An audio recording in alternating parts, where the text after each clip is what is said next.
Bonjour à tous, je vais vous parler un peu plus d'Haïti aujourd'hui. Son histoire est tragique et sa situation actuelle est préoccupante. Depuis 1804, Haïti a connu 5 présidents.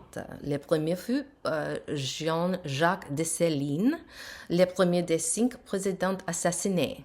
Le dernier assassinat remonte à 2021 et fut celui de Jovenel Moïse.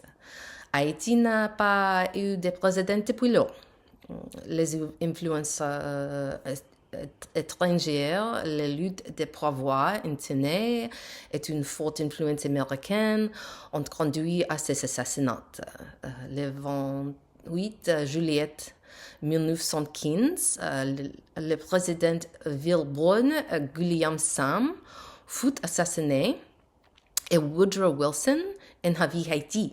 Le pays vécut sous domination américaine pendant 19 ans. Les États-Unis ne numérant que des hommes à le plus clair à la présidence, ce qui divisa profondément le pays sur le plan racial. L'armée américaine a également formé l'armée haïtienne. L'idéologie, l'Amérique d'abord, a été inclue à frustration. En 1959, François Papadoc Duvalier est devenu président puis dictateur. Il a été soutenu et installé à pouvoir par le gouvernement et l'armée américaine. Il a créé un groupe paramilitaire appelé les Teutons Macoutes, entraîné par les Marines américains, the Marines. Ce groupe a tué plus de 60 000 personnes. Le fils de Papadoc, Jean-Claude Duvalier, dit Baby Doc, lui a suicidé et a régné un dictateur jusqu'en 1986. Il n'avait que 19 ans et était le plus jeune président du monde. Il s'est enfui en France en 1926. Il retourné en Haïti en 2011, a été arrêté par le gouvernement pour crime contre l'humanité. Il est décédé avant le début de son procès. Depuis la fin des dictatures de Valier, Haïti n'a connu que des crises incessantes, instabilité politique, coups d'État, difficultés économiques et catastrophes naturelles. J'ai évacué dans ma précédente présentation les sixièmes et les épidémies de choléra provoquées par l'ONU, the UN. La capitale est désormais contrôlée par des gangs et ce contrôle s'est éteint à tout le pays, déplacement de 1,4 million de personnes. À ce jour, aucun élu ne fonctionne.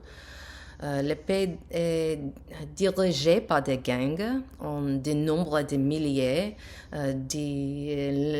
d'enlèvements et encore plus de homicides, sans perspective d'émulation. Actuellement, la moitié de la population a besoin d'aide humanitaire.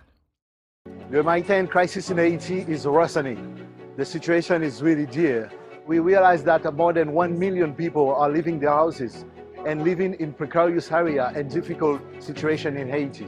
They are facing hunger, inflation, and also the economical situation is pushing people to live in very bad and critical conditions. De nombreuses choses affirment que la véritable cause de la pauvreté de ces pays remonte à Christopher Colomb, à la domination française, à la réparations de guerre et à l'influence américaine. Ces faits sont incontestables, mais ne s'arrêtent pas aussi d'un moyen de se dérober à ses responsabilités face à la situation actuelle. Les gouvernements sont corrompus.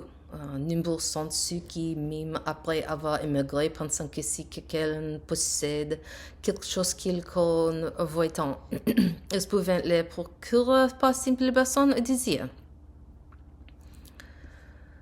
Les orphelinats, pour les notes en Haïti, on a compté 750 à travers le pays. Actuellement, 30 000 enfants. mais il ne s'agit pas de véritables orphelins. Plus de 80% d'entre eux encore à moins une parente vivante. Incapable de subvenir à leurs besoins, les parents les abandonnent dans ces structures. Pire encore, sur les maintien d'entre elles sont légales. Nombre de ces orphelinats fonctionnent comme des lieux d'exploitation. Les enfants sont contraints de travail forcé, victimes de trafic sexuel et de maltraitance.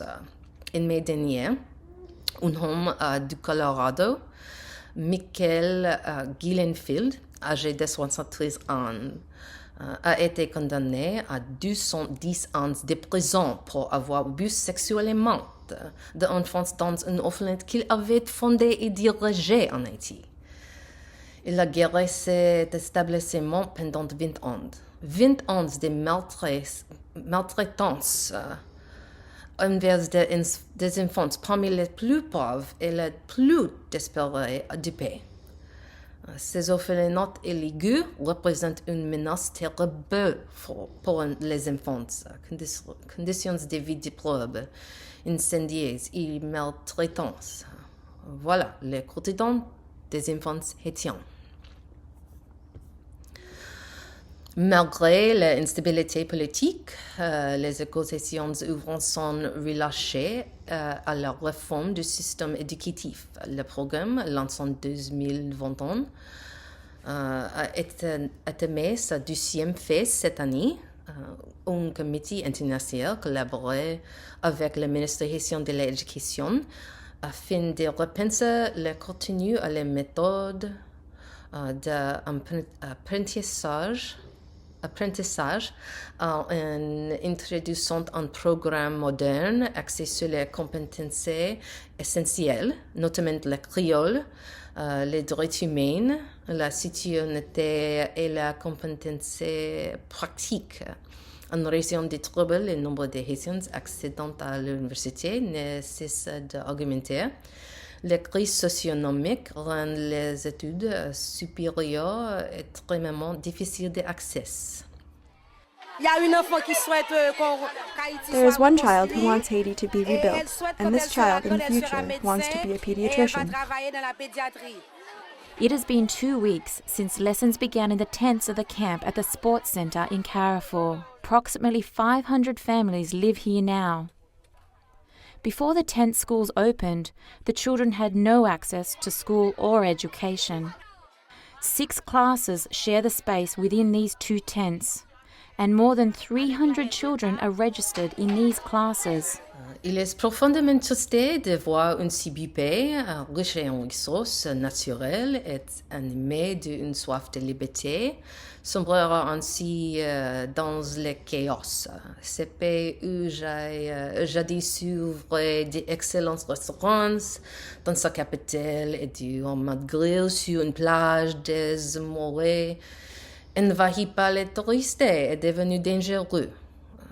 Compte tenu du passé sombre dans l'intervention étrangère, je crains qu'ici une telle situation se reproduise. Une paix temporaire puisse s'y installer, mais que le cycle ne se poursuive et que Haïti ne devienne attimé, plus pauvre et plus dangereuse. Merci, au revoir.